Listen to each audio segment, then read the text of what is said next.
सुप्रभात। आप सभी भावी शिक्षकों का द प्लेटफॉर्म पर स्वागत है। मैं अजय कुमार दुबे, हिंदी शिक्षक, जो बीपीएससी के तहत जो टीचर्स की भर्ती होती है, शिक्षक भर्ती परीक्षा के पाठ्यक्रम को लेकर मैं उपस्थित हूं। और आपका यह बैच जो है यह शुरू होने वाला है, तो आप यथाशीघ्र संस्थान में नामांकन के लिए संपर्क करें। देखें, BPSC teachers 4 Hindi exam pattern and syllabus, सारी जानकारी आपको मैं दूंगा। इसकी तैयारी आप कैसे करें, आपकी सफलता कैसे सुनिश्चित होगी, इस संबंध में मैं आपसे चर्चा करूंगा। आगे देखें आप, मिडिल स्कूल क्लास 6 to 8 जो परीक्षार्थी हिंदी विषय लेकर तैयारी कर रहे हैं उनके लिए है। जो लोग स्टेट की भी परीक्षा देना चाह रहे हैं, तो स्टेट में भी जो हिंदी विषय है, तो पीआरटी टीजीटी का जो पाठ्यक्रम है उसी से संबंधित हिंदी के प्रश्न स्टेट में भी आते हैं। तो 6 to 8 की भी पढ़ाई शुरू होने वाली है हिंदी की। उसके बाद देखिए 9th 10th टीजीटी, इसके बाद 11th 12th के लिए भी अर्थात पीजीटी के लिए भी यहाँ तैयारी करवाई जाएगी। तो हिंदी का जो बैच शुरू होने वाला है, हिंदी विषय की पढ़ाई जो होने वाली है, तो आप पीआरटी के लिए हो चाहे टीजीटी के लिए या पीजीटी के लिए, आप द प्लेटफॉर्म पर संपर्क करें और हिंदी के संबंध में जानकारी प्राप्त करें और अपनी परीक्षा में सफलता प्राप्त करें। तो इन्हीं शुभकामनाओं के साथ मैं पीजीटी के पाठ्यक्रम की चर्चा करूंगा। फिर जब आप नामांकन इसमें ले लेंगे तो आगे की पढ़ाई में जारी रखूंगा। सबसे पहले मैं आपको पाठ्यक्रम की जानकारी देता हूं कि 80 अंकों की जो परीक्षा होती है, जिससे डायरेक्ट प्रश्न किए जाते हैं गद्यांश छोड़ करके, तो 80 अंकों की जो परीक्षा होगी तो उसमें क्या क्या रहेगा। सबसे पहले मैं पीजीटी की जानकारी दे रहा हूं, पीजीटी के पाठ्यक्रम की मैं चर्चा कर रहा हूं, ठीक है। तो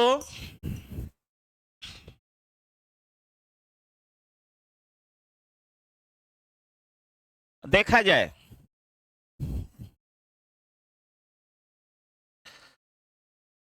पीजीटी पीजीटी हिंदी,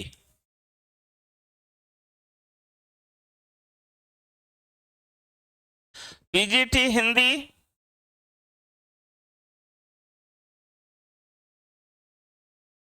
सबसे पहले देखिए, पाठ्यक्रम के संबंध में आप जानकारी प्राप्त करें। पाठ्यक्रम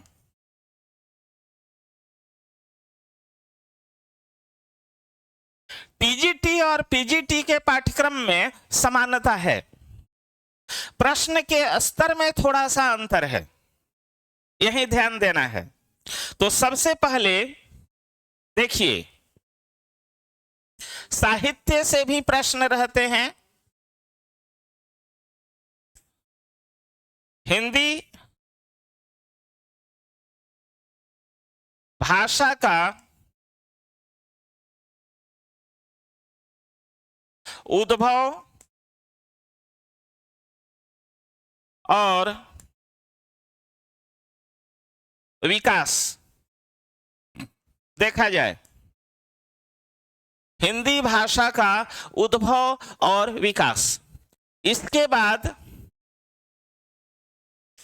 प्रमुख बोलियां,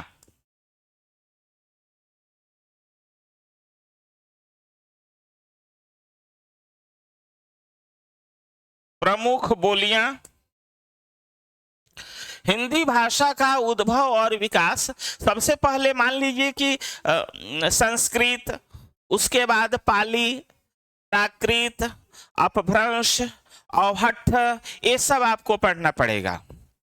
और प्रमुख बोलियां जो है, किस क्षेत्र में कौन सी बोली बोली जाती है, पश्चिमी हिंदी के अंतर्गत कौन सी बोलियां हैं, पूर्वी हिंदी के अंतर्गत कौन सी बोलियां हैं, ये सब जानकारी आपको चाहिए। इसके बाद हाँ, इसमें इतना पढ़ना पड़ेगा आपको, हिंदी भाषा का उद्भव कैसे हुआ, धीरे धीरे उसका विकास क्रम क्या रहा, प्रमुख बोलियां भी आप पढ़ेंगे। इसके साथ साथ हिंदी साहित्य का इतिहास देखिए,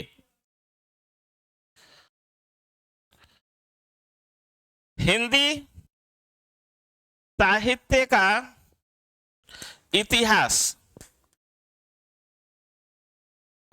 हिंदी साहित्य का इतिहास पढ़ेंगे। इसमें काल विभाजन, आदिकाल, पूर्व मध्य काल, उत्तर मध्य काल, आधुनिक काल, फिर आधुनिक काल में भारतेंदु युग से लेकर के अंत तक, मतलब कि आधुनिक काल में अकविता नई कविता तक, भारतेंदु युग, द्विवेदी युग, छायावाद युग, प्रगतिवाद, प्रयोगवाद, अकविता, नई कविता, नई कहानी, सारी जानकारियां आपको प्राप्त करनी पड़ेगी। इसके साथ साथ इसमें उपन्यास, नाटक, कहानी, कविता, इन सारी विधाओं पर चर्चा होगी। सबसे प्रथम जो कवि हैं, लेखक हैं, उनकी रचनाएं हैं, उसको भी आप पढ़ेंगे।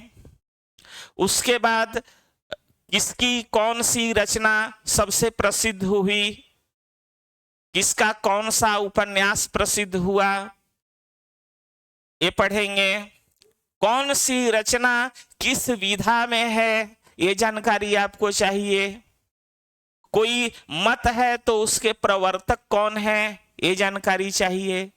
ज्ञानपीठ पुरस्कार है, साहित्य अकादमी पुरस्कार, व्यास सम्मान, सरस्वती सम्मान, हिंदी साहित्य में उत्कृष्ट योगदान देने वाले कवियों, लेखकों को जो सम्मान दिए जाते हैं, उस सम्मान से संबंधित भी चर्चा होगी। यह भी आपके पाठ्यक्रम का हिस्सा है। फिर आदिकालीन जितने कवि हैं, उनकी प्रसिद्ध रचनाएं हैं। फिर उसके बाद भक्ति काल, रीति काल, आधुनिक काल, जिस रचनाकार की रचनाएं आप पढ़ेंगे, सब प्रसिद्ध प्रसिद्ध पढ़ेंगे और उससे संबंधित चर्चा होगी। इसके बाद व्याकरण तो पूरा है, ये समझ लीजिए, संज्ञा से लेकर रस, छंद, अलंकार सब पढ़ेंगे। मैं बारी बारी से इस पर चर्चा करता हूं, आप ध्यान दें। जैसे देखिए, अलंकार पढ़ेंगे आप, अलंकार पढ़ेंगे। उसके बाद रस पढ़ेंगे, छंद पढ़ेंगे। अलंकार, रस, छंद, शब्द शक्ति पढ़ेंगे। देखिए, शब्द शक्ति, काव्य गुण पढ़ेंगे।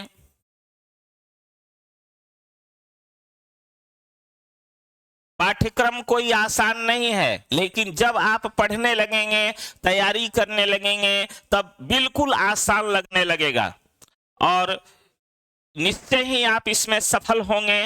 बस थोड़ा सा ध्यान देंगे, समय देंगे और अभ्यास करेंगे। एक एक विषय बिंदु मैं आपको समझा दूंगा, यहां पढ़ा दूंगा, ठीक है। अब देखिए, काव्य गुण हो गया, यही देख लीजिए, हिंदी भाषा का उद्भव और विकास, प्रमुख बोलियां, हिंदी साहित्य का इतिहास, अलंकार, रस, छंद, शब्द शक्ति, काव्य गुण, है ना। उसके बाद देखिए, उसके बाद देखिए वर्णमाला।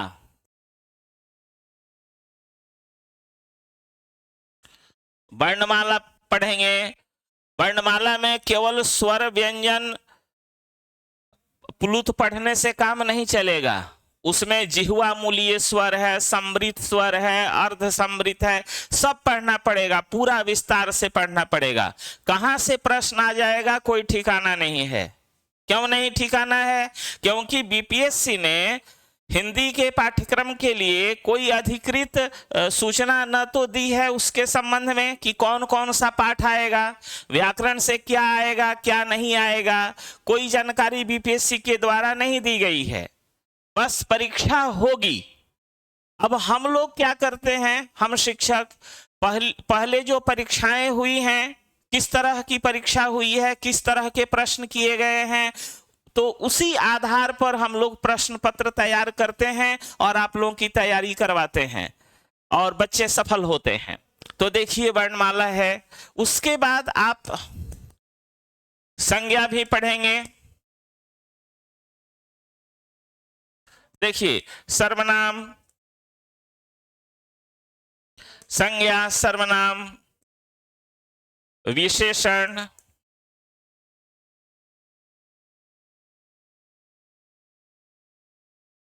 क्रिया,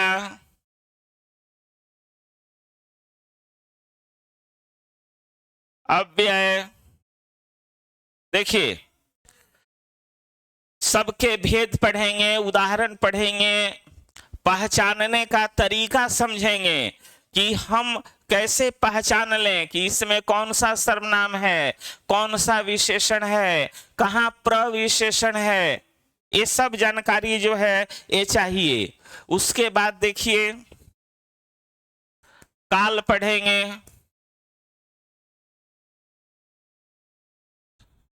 शब्द पढ़ेंगे, शब्द में भी रचना के आधार पर, उत्पत्ति के आधार पर, शब्द के प्रकार, उसके उदाहरण, ये सब जानकारी प्राप्त करेंगे। उसके बाद देखिए आप उपसर्ग पढ़ेंगे, उपसर्ग, प्रत्यय, उपसर्ग, प्रत्यय। अब देखिए कारक पढ़ेंगे आप, केवल कारक के भेद चिन्ह से पता नहीं चलेगा, कारक की बहुत सारी अवस्थाएं होती है, उन अवस्थाओं को समझना होगा, ठीक से पढ़ेंगे। चलिए कारक पढ़ेंगे। फिर देखिए वाक्य, अर्थ के आधार पर वाक्य के प्रकार हैं 8 प्रकार, वह पढ़ेंगे। संरचना के आधार पर वाक्य के 3 प्रकार हैं, वह पढ़ेंगे। फिर उसमें उपवाक्य हैं, आश्रित उपवाक्य के भेद, संज्ञा आश्रित उपवाक्य, विशेषण आश्रित उपवाक्य, क्रिया विशेषण आश्रित उपवाक्य भी पढ़ेंगे। उसके बाद आप पदबंध पढ़ेंगे, संज्ञा, सर्वनाम, विशेषण, क्रिया, क्रिया विशेषण, ये सब पदबंध जो है आप पढ़ेंगे। देखिए वाच्य पढ़ेंगे, वाच्य, वाच्य, कर्तृवाच्य, कर्मवाच्य, भाववाच्य, ये सब आप पढ़ेंगे। तो समझिए कि एक तरह से पूरा व्याकरण है। बताइए इसमें क्या नहीं है? कारक, वाक्य, पदबंध, वाच्य, प्रत्यय, उपसर्ग, शब्द, काल, अव्यय, क्रिया, विशेषण, सर्वनाम, संज्ञा, वर्णमाला, सब तो आप पढ़ ही रहे हैं। तो व्याकरण का कोई भी टॉपिक जो है वह छूटना नहीं चाहिए। देखिए मुहावरे भी पूछता है, मुहावरे, ठीक है। इसके बाद लोकोक्तियां, मुहावरे, लोकोक्तियां, देख रहे हैं, ये सब जानकारी चाहिए। कभी कभी पूछता है, कोई पंक्ति दे दी जाती है, यह कथन किसका है? तो प्रमुख कथन, यह व्याकरण का हिस्सा नहीं है, यह साहित्य का है, लेकिन एक ही पाठ्यक्रम है तो उसमें मैं कहीं से कहीं लिख दे रहा हूं स्मरण के आधार पर। देखिए प्रमुख कथन, ठीक है, प्रमुख कथन, कौन सा कथन किसका है? यह पंक्ति किसकी है, यह पूछता है। आगे देखिए, जैसे मान लीजिए कि उपन्यास है, उपन्यास, यह विधा है उपन्यास। तो जैसे भगवती चरण वर्मा की का पहला उपन्यास बताइए, उस उपन्यास का प्रकाशन कब हुआ। मान लीजिए कि चित्रलेखा है, 1939 में उसका प्रकाशन हुआ, तो ये सब जानकारी रखनी पड़ेगी। गुनाहों का देवता प्रसिद्ध उपन्यास है भाई, इसके उपन्यासकार का नाम बताइए। तो इस तरह से उपन्यास से प्रश्न किए जाते हैं, ठीक है। उसके बाद नाटक देखिए, नाटक अब आधे अधूरे किसका है जी। आषाढ़ का एक दिन नाटक किसका है। वैदिकी हिंसा हिंसा न भवती किसका है। विशस्य विषमौषधम किसका है। नहुष किसका है। तो इस तरह से प्रश्न किए जाते हैं, ठीक है। उसके बाद कहानी है, विधा देखिए, ये सारी विधाएं हैं। अब सबसे पहली कहानी कौन सी है। अब आपको याद तो रखना पड़ेगा कि भाई इंदुमती कहानी है, उसका प्रकाशन 1900 ईस्वी में हुआ था। तो सबसे पहला नाटक क्या है, उपन्यास क्या है, कहानी सबसे पहली कौन सी है। जो कथाकार हैं, कहानीकार हैं, मुंशी प्रेमचंद, उनकी पहली कहानी बताइए। जयशंकर प्रसाद की पहली कहानी बताइए। निराला की पहली कविता की चर्चा कीजिए। लीजिए कविता, कविता, उपन्यास, नाटक, कहानी, कविता, निबंध, निबंध, एक कुत्ता और एक मैना, हजारी प्रसाद द्विवेदी के द्वारा लिखा गया पाठ है। पूछ देगा कि ये किस विधा में है, तो निबंध है। निबंध में भी ललित निबंध है। जो विधाएं हैं देखिए, गद्य पद्य, ये दो मुख्य विधाएं हैं साहित्य में। अब गद्य के अंतर्गत कहानी, उपन्यास, साक्षात्कार, यात्रावृत्त, आत्मकथा, संस्मरण, रेखा चित्र, शब्द चित्र, ये सब चाहिए भाई। फिर पद्य है तो उसमें चौपाई, दोहा, सोरठा, अलग अलग छंदों में जो रचनाएं होती हैं, उससे पूछता है कि यह किस छंद में है, यह बताइए। अब रामचरितमानस की कोई पंक्ति दे देता है, कहता है कि भाई ये किस छंद में है, या कोई पंक्ति है तो इसके रचयिता कौन है, यह गोस्वामी तुलसीदास की किस रचना से संबंधित है। तो बृहत जानकारी आपको चाहिए बंधुओं, यह थोड़ी मोड़ी जानकारी से काम नहीं चलेगा। यदि आप हिंदी विषय लेकर के पढ़े हुए हैं तब भी आपको इस पर मेहनत करने की जरूरत है।